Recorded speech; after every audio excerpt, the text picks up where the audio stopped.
Hello दोस्तों, good morning, नमस्ते। आप सब कैसे हैं? आशा करते हैं कि आप सब बहुत अच्छे होंगे, मज़े में होंगे। आप सभी का बहुत बहुत स्वागत है हमारे न्यू ब्लॉग में। तो आज ब्लॉग की शुरुआत हो रही है सुबह से। तो इधर हमने चूल्हे की पुताई उताई कर दी है। उसके बाद में चूल्हे पर रख दिया है पानी और आज हम बनाएंगे पालक की दाल। तो दाल को बीन लेते हैं और ये दाल उड़द की है, तो ये घर की ही हमारी दाल है क्योंकि हमारे यहाँ खेतों में हो जाते हैं उड़द, तो वही दाल है। तो बस थोड़ा सा ही इसमें देखना है, तो देख लेते हैं। उसके बाद में डाल देते हैं दाल पकने के लिए। और पालक को हमने उबाल लिया है, तो पालक भी पीस लेते हैं सिलबट्टे पर, क्योंकि पीस कर ही डालेंगे। और वैसे भी बन जाती है, वैसे काट कर भी डाल लेते हैं बहुत सारे लोग, लेकिन उससे है ना कि दाल बहुत ही पतली सी रहती है। और जब हम पीस लेते हैं उसके बाद में दाल में डालते हैं तो थोड़ी सी गाढ़ी दाल हो जाती है। तो पालक को अच्छे से हमने निचोड़ लिया है, जो भी पानी था उसको भी निकाल दिया है और अब पीस लेते हैं सिलबट्टे पर ही। तो इतनी हमारी पालक है, बहुत ही थोड़ी सी ही पालक थी, लेकिन कोई बात नहीं, हरी हो जाएगी दाल। वैसे और ज़्यादा होती तो और ही अच्छे से हरी होती दाल, लेकिन थोड़ी कम है पालक। तो पीस लेते हैं सिलबट्टे पर ही और उसके बाद में ही हम दाल में डालेंगे। तो तब तक हमारी जो है ना कि उड़द की दाल पक रही है।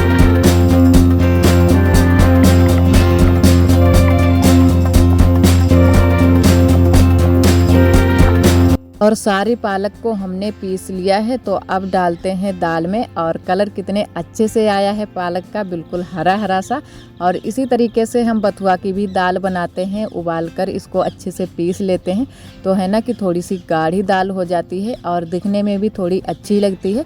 तो इधर हमने दाल में मिला दिया है और थोड़ी सी दाल भी हमारी पक गई थी, तो थोड़ी देर के लिए और पकने के लिए छोड़ दी थी। उसके बाद में अब लगा देते हैं छौंका। तो दाल भी हमारी बन गई थी। तो यहाँ पर हमने लिया है सरसों का तेल और 2 लाल मिर्च ली हैं, तो उनको छोटे छोटे टुकड़ों में हमने कर लिया है।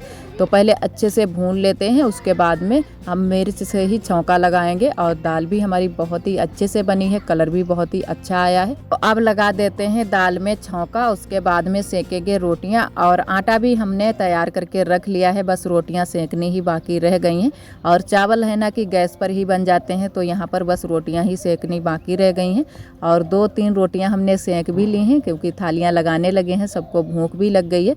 तो सबसे जल्दी का काम जो होता है हमारे यहाँ रोटी का ही होता है। तो इसी वजह से किसी दिन जल्दी की वजह से सुबह के जो भी काम है वो भी हम छोड़ देते हैं, पहले खाना बनाते हैं, उसके बाद में ही बाकी के काम करते हैं। तो यही हमारे यहाँ का हाल है, क्योंकि खाना पहले बन जाए उसके बाद में ही और बाकी के काम करो।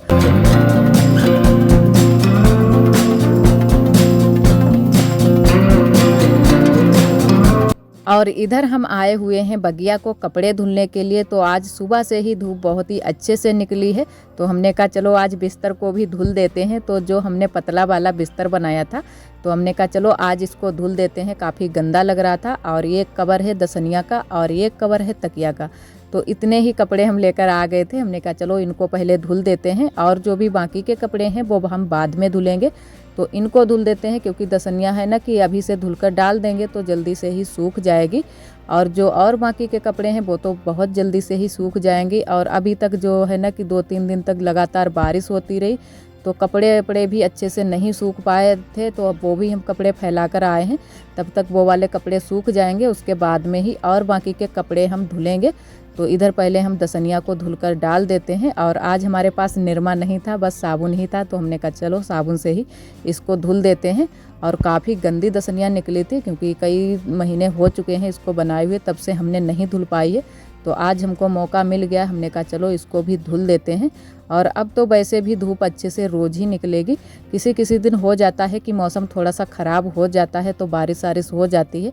और वैसे तो अब गर्मियाँ आ गई हैं, तो धूप तो रोज़ ही अच्छे से निकलेगी। और इधर हमने दसनिया में अच्छे से साबुन लगा दिया है, तो बस 1-2 बार इसको फटकार देते हैं, बस अच्छे से। फिर पानी से हम इसको धुलकर और यहीं बगिया में ही सूखने के लिए डाल देंगे, क्योंकि घर में ले जाएंगे तो काफ़ी इसमें पानी भी निकलेगा, तो यहीं पर डाल देंगे तो यहाँ पर जल्दी से सूख भी जाएगी। और इधर हमने बिस्तर को वहीं बगिया में फैला दिया था और उसके बाद में इधर आ गए हैं घर पर। तो यहाँ पर हमारी सरसों पड़ी हुई है छत पर, तो हमने कहा चलो इसको भी फैला देते हैं। और एक बार सुबह है ना कि फैला दी गई है, लेकिन दोबारा से भी इसको अच्छे से फैला देते हैं, तो जल्दी से ही सूख जाएगी। तो 2-3 दिन लगेंगे इसको सूखने में। उसके बाद में इसको भर लिया जाएगा बोरी में, फिर इसको सहलाया जाएगा।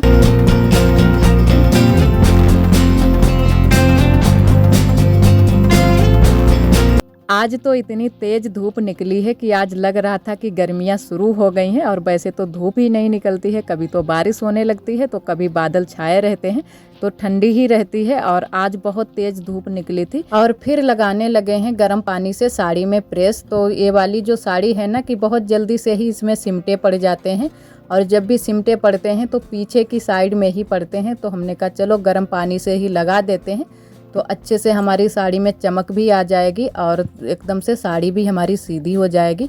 तो बस हमने गर्म पानी कर लिया था, एकदम से पानी खौल गया था, उसके बाद में ही प्रेस लगाई थी और बहुत ही अच्छे से साड़ी चमक गई। जो भी हमारी ये रोज़ पहनने वाली साड़ी हैं, इनमें थोड़े बहुत भी अगर सिमटे आ जाते हैं तो बस हम गर्म पानी से ही इनमें प्रेस कर लेते हैं और थोड़े से टाइम की भी बचत हो जाती है और जल्दी से ही ये सारे काम भी हो जाते हैं।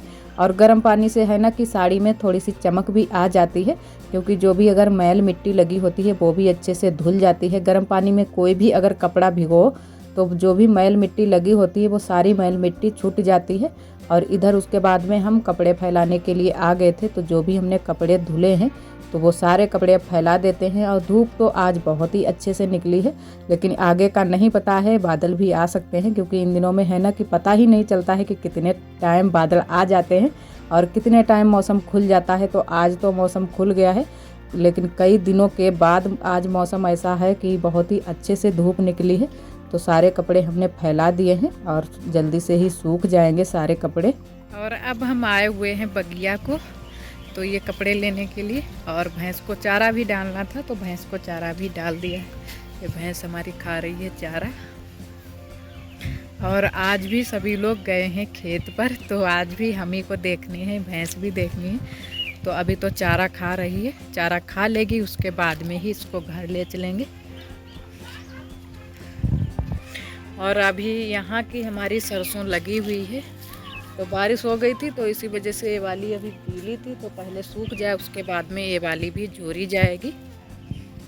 और बारिश खुल गई है, आज अच्छी खासी धूप भी निकली है, तो अब लग रहे हैं कंडे अंडे सूख जाएंगे। तो जो भी हमारे कंडे लगे हुए थे तो आज बुआ ने हटा भी दिए हैं। ये इधर देखो, ये सारे कंडे यहीं पर लगा दिए थे बुआ ने, तो आज सारे कंडे हैं ना कि अलग अलग हटाकर रख दिए हैं, तो हवा लग जाएगी, थोड़ी बहुत धूप भी लग जाएगी, तो अच्छे से सूख जाएंगे। उसके बाद में बठिया में लगाएंगे, क्योंकि बठिया भी अभी हमारा बनाना बाकी रह गया है, तो अभी पूरा बठिया नहीं बन पाया है। तो अभी थोड़े से कंडे ऊपर की साइड में लगेंगे और थोड़े से है ना कि गोबर भी बुआ ने लगा दिया है, क्योंकि बारिश की वजह से ये कंडे हैं नीचे को खिसक आए थे, तो इसी वजह से इसमें थोड़ा सा गोबर लगा दिया है तो चपक जाएगा। और इतना सारा ये गोबर लगा है, ये लगा है गोबर इसलिए कि बठिया थोपने के लिए। तो कंडे तो बने लगे हैं, लेकिन बस लगाने ही हैं, सूख जाएं उसके बाद में कंडे लगाए जाएंगे बठिया में। और नल के पास में खड़े हैं हमारे गेंदा के पेड़, तो बहुत ही प्यारे प्यारे फूल लगे हैं, लेकिन जो भी पहले फूल आए थे वो सारे फूल सूख गए हैं, उनका बीज बन गया है। और थोड़ी सी ये बारिश हो गई है तो बहुत ही अच्छे से गेंदा के पेड़ हो गए हैं। जो भी इस पर धूल चढ़ी थी वो सारी धूल धुल गई है, तो बहुत ही अच्छे से एकदम से पेड़ चमकने लगे हैं और फूल भी बहुत ही अच्छे से एकदम लग गए हैं। और जो भी सूख गए हैं वो तो सूख ही गए हैं, तो उनको हम किसी दिन तोड़ लेंगे उनका बीज बनाने के लिए। और बहुत सारे है ना कि बीज यहीं पर गिर जाते हैं, तो वो भी गिर जाएंगे, तो वो जम जाएंगे बाद में और फिर से तैयार हो जाएंगे गेंदा के पेड़। और इधर हम बगिया को आए थे कपड़े लेने के लिए, तो कपड़े भी लेकर हम चल रहे हैं। और जो यहाँ पीछे वाले घर में कपड़े पड़े थे वो भी हमारे कपड़े सारे सूख गए थे, तो उनको भी लेकर चलते हैं अब घर। और फिर सारे कपड़ों की अभी हमको घड़ी बनानी है, तो सारे कपड़े हम रख देंगे। और जो हमने साड़ी पर प्रेस की थी तो वो वाली साड़ी हमने यहीं पर डाल दी थी, साड़ी भी हमारी सूख गई है।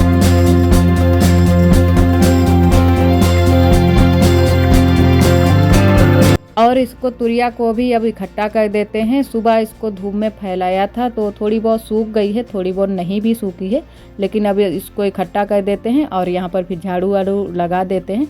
और इसमें थोड़ी बहुत सरसों भी है, लेकिन अभी नहीं निकाली जाएगी, क्योंकि अभी और भी अच्छे से इसको सुखाया जाएगा उसके बाद में जो भी सरसों निकलेगी तो उसको निकाल लिया जाएगा। तो इसकी अभी पिटाई भी होगी, उसके बाद में ही इसमें ढेर सारी अभी सरसों निकलेगी। और ये जो तुरिया है ना कि ये जानवरों को खिलाने के लिए रखी गई है, तो यहीं पर सुखा ली गई है। तो सूख जाएगी तो अच्छे से जानवर भी इसको खा लेंगे। इसमें हरा चारा जो भी होता है उसको मिलाकर इसको खिलाई जाएगी जानवरों को। और यहाँ पर जो खटिया खड़ी है उसको भी बाहर कर देते हैं, अच्छे से झाड़ू वाड़ू लगा देते हैं। तो सभी लोग चले गए हैं खेत पर, तो ये सारे काम फिर हम ही को देखने पड़ते हैं। तो फिर हमने कहा चलो यहाँ पर झाड़ू वाड़ू लगा देते हैं, ऐसे गंदा पड़ा रहता है फिर अच्छा नहीं लगता।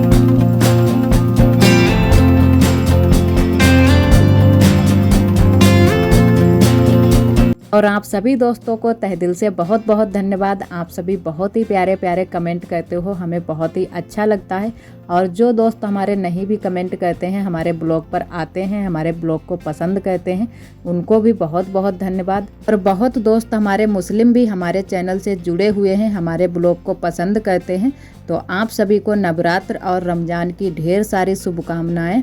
और एक दोस्त ने कमेंट किया है कि आपके यहाँ सरसों कटन नहीं आता है। तो आता है, लेकिन हमारे खेत में इतनी ज़्यादा सरसों नहीं थी, तो इसी वजह से उसको हाथ से ही झोर लिया गया है। और इसको तुरिया को भी यूज में लिया जाता है।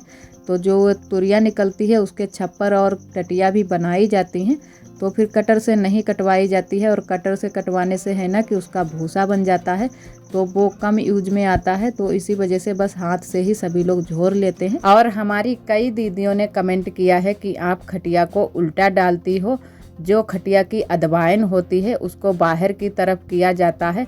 तो दीदी जी ये बात हमको नहीं पता है। और वैसे भी अगर हम खटिया की अदवाइन को गेट की तरफ करेंगे तो दक्षिण को अदवाइन हो जाएगी। और जैसे कि हमारे यहाँ माना जाता है कि दक्षिण साइड में गंगा मैया है, तो गंगा मैया की तरफ पैर नहीं किए जाते हैं। तो इसी वजह से हम खटिया को इस तरीके से डालते हैं।